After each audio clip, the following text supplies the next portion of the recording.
how do you think this film honors Chadwick? But also, when you had to film those emotional scenes, how much of it is acting and how much of it is your genuine grief for your friend? Good questions. How do I think this film honors Chadwick? Well, the very fact that it embraces his passing. T'Challa has passed away in this story because Chadwick has passed away. And Ryan wanted to address the truth about how he was feeling, how we were feeling, how the world was feeling about losing Chadwick in such an untimely manner.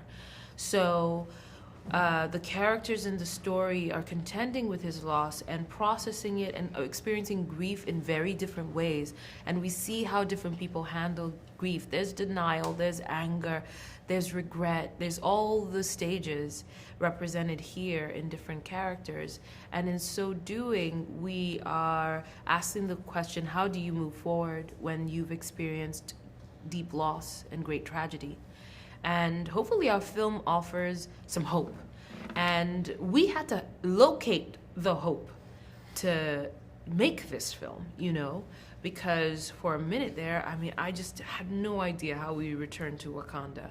It just didn't seem plausible, possible.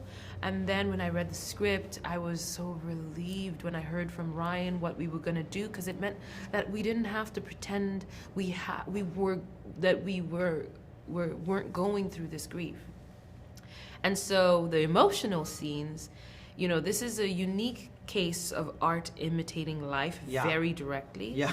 And I remember, like, for me, getting to that emotional place was easy. I mean, it was, if anything, I spent my time trying to suppress how I was feeling. Mm-hmm. So those moments of higher emotional expression were the easiest to shoot, actually.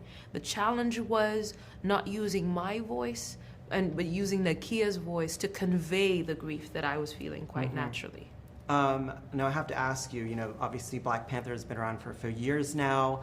Where has been some of the weirder places that people have yelled at you, Wakanda Forever? Like, where have you been where they just... Oh my, I remember once, like, getting out of the toilet on a plane and someone giving me the Wakanda Forever salute, and it was, like, just really weird and kind of embarrassing. You're like, I'm on a plane, I'm just gonna go back to my seat and have my wine. Yeah, exactly.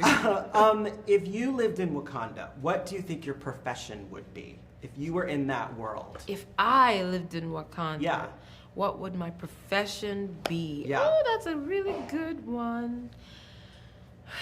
I know I wouldn't be in the lab, I'll tell you that much. I cannot do science. I feel like... Are there actors in Wakanda? Yeah, of course. Okay. I would probably be an actor in Wakanda. Okay. Yeah, why not? I would just I would do exactly that. I would be at the Royal Wakandan Theater. Wrapping it up, you went viral over the summer. Did I? For eating ants. Oh, yes. Now I want to know which one in the cast, who in the cast do you think would join you in eating ants and who would be like, nah, that's not for me? I feel like Winston would join me. Yeah. Yeah. Am I right about that? Yeah. Yeah, no, I think Winston would be game to eat some ants, you know? Yeah, we would have a good time doing that together. I would not be joining you on this one. You have no idea what you're missing. Okay, all right. Thank you so much. Thank you. The film was fucking amazing. Thank you. It was incredible. Thank you, Awesome. Andrew. Thank you, Take care. guys.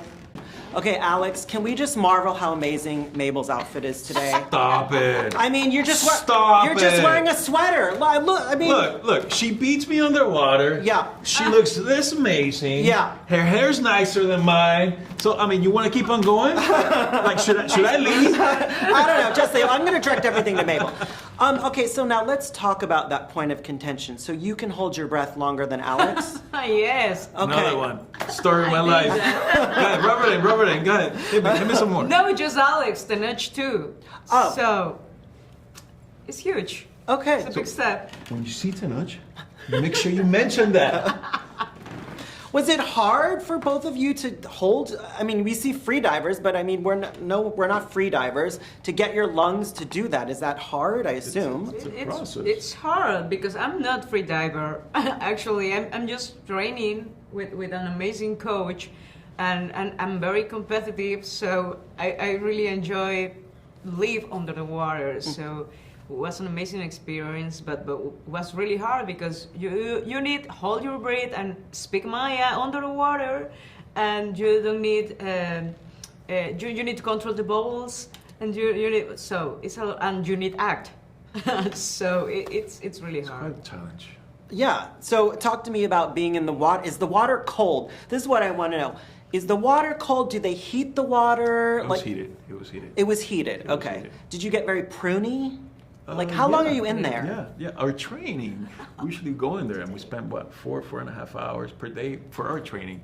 And when we shot, that was a whole different challenge in the sense of when we were training, the water was not as, it didn't have as many chemicals to make the water as visible as possible. Okay. So when we shot, Okay. there was a lot of cemical solution in there to make it as clear as possible. Okay. So the challenge was with our eyes, Open the with the eyes. chemicals. Yes. Because once we did that, it's like you open your eyes, you're in there for 5 seconds, and then your eyes are like on fire. Yeah. So it was a process working through that and learning how to adjust yourself after you did all this training, Right. to get your body accustomed to this, and now you got to go through this. So it was a beautiful challenge in the sense that we all went through it together from day one, and to see that growth and then to see it on the screen finally come together. Yeah. It was just like, I mean, it looks freaking sick. I mean, well, it's like you we saw. did that. Yeah, you you know? did that. Mabel, can you teach me some Mayan? What's a phrase I can say? What's a common, easy phrase? Likik talokan. Okay. What? Wait. Likik? Likik talokan. Likik talokan. Likik talokan. Likik talokan. And what am I saying? Talokan rises. Oh, okay. I thought you were teaching me some swear words. Likik talokan. Yes. In some ways, you could say that Liki Talokan Rises is our Wakanda Forever. Ah. Yes. Okay. All right. Likik talokan. Can I get someone? Of course. Liki Talokan! Comparing the first time versus this time in terms of your training and learning, because you learned a lot obviously the first time. Could you just sail by this time? Oh God, give me a break. We were coming out of a pandemic. I was definitely coming out of a year's worth of being in my house, and also, though I did exercise, of course, at home, but it's not the same. Yeah. Oh God. So yeah, I had to do a lot of conditioning training, and then of course we worked together a lot with as a group of with the Dora Milaje, etc. We did a lot of training together. There was a lot of training that I then had to do specifically to my actual fights to actually learn them, and that's a process. I can't lie. So was like Wakanda Forever kind of the ultimate post-pandemic boot camp? Like it was like a Paris boot camp. Yeah, I would say absolutely. It was an absolute boot camp. It was quite a shock to the system to come back and that full on after the time that you've spent in your house watching a lot of Netflix. Yeah. Well, damn, you pulled it off. Well, thank you. And she was watching Disney Plus. Of course. Of course. I want to know, obviously, you've been in this world for a few years now in the Black Panther world, but where's some of the weirder places that people have come up to you and been like, Wakanda Forever? And just shouted it. Oh yeah, it's everywhere. It's like, it's in the plane, it's in the bathroom, it's all the places you can think of. It's in Whole Foods. In Whole Foods? Oh yeah. You're just going down the aisle and someone's like... Oh yeah. Whole Foods is a big one, actually. Okay. I don't know why. Don't ask me. I have no clue. It's the food, I don't know. They see you. I don't know. I don't know either. If you were going to live in Wakanda, what would your profession be? What do you think you would do if you were a citizen of Wakanda? Probably the same thing I do right now. Okay. Yeah. Okay. Yeah, and I think you could get a lot more of your stories told there. It's hard to get anything told out here. Yeah. It's a media blitz. Yeah. In your own way, how do you think this film honors Chadwick's memory? In your own way, how do you think it? I think the point it was for us to come back was all about honoring him. There was no other agenda really, and so and to do it the way he would want. What the example he very vividly left us, which was so much about his integrity as a leader, his generosity, his presence for others, his kindness, and humor and just belief. He had such an incredible belief in this thing working. So coming back, we had to focus ourselves and anchor ourselves on that really to get through it, but also to know, to be entirely in that purpose and that intent, which was all about him and this being his legacy. So I think I'm actually very thankful and proud of what I saw Ryan accomplish. I know it was not easy. This process, getting this film done, was not easy, and it was like really challenging at times to get this film done.